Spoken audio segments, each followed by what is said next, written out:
Many in the world would think that, or one would think, that awakening is having some grand spiritual experience.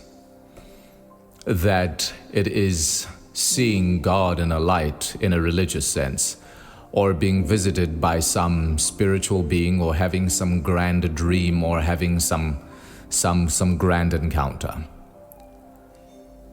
My experience was quite different. Awakening for me simply meant realization. Realize. What was before the realization? Illusion. Do you understand what I'm saying? It is basically coming to terms with a fundamental that has been in front of my face this entire time, but I was not taught to pay attention to it. And I don't blame the people who didn't teach me, because they themselves probably didn't understand. They call me an individual. They call you an individual.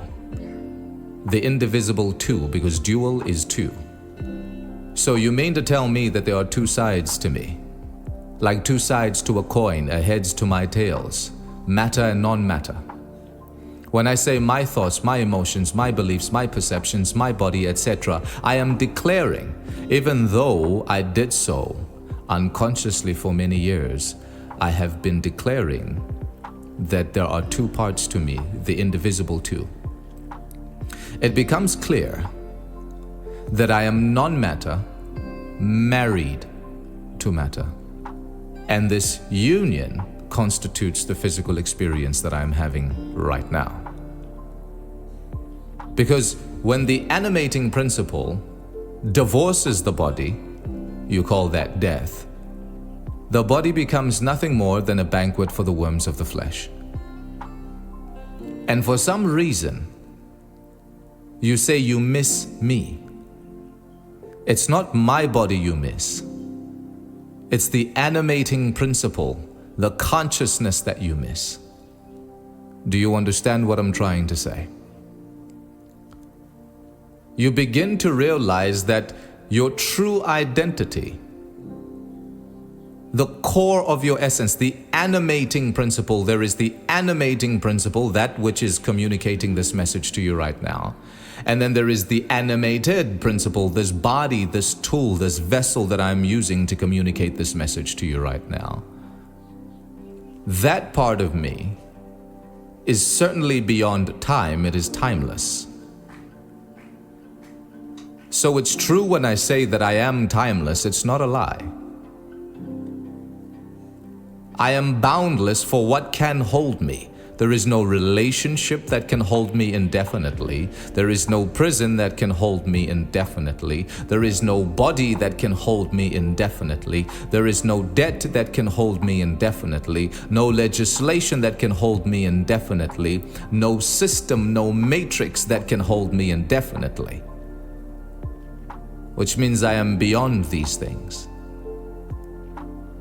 You begin to realize that it is your perception that actually colors your own personal reality. That's why something can be frightening to the one and adventurous to the other. It's not the thing in and of itself that is frightening, it is your perception of it. So just because it's frightening, it doesn't mean I have to be frightened. Just because it's wonderful, it doesn't mean I have to wonder about it. So the theater of life, or the theater of mortality, can continue. It can do its thing. I can choose whether or not to participate.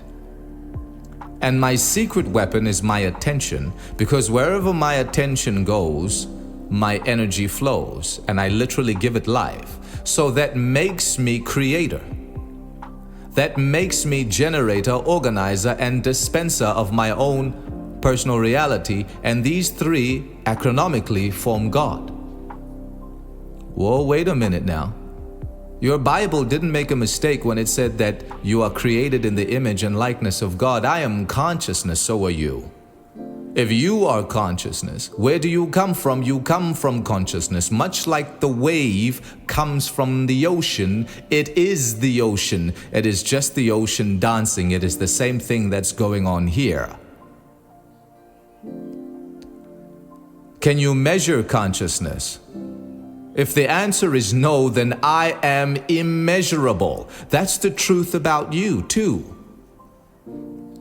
That means that you are beyond even your own belief systems. That's why you say my belief. You are not the belief.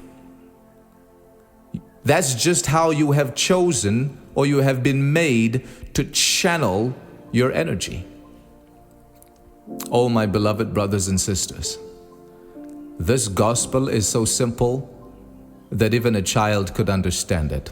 Last and certainly not least, you begin to experience ease of mind and ease of heart.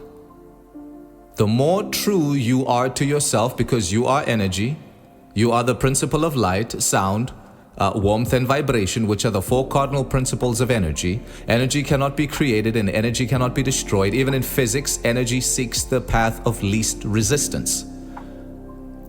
When you identify with the energetic aspect of you that is beyond all these things, energy seeks the path of least resistance. You begin to simplify things.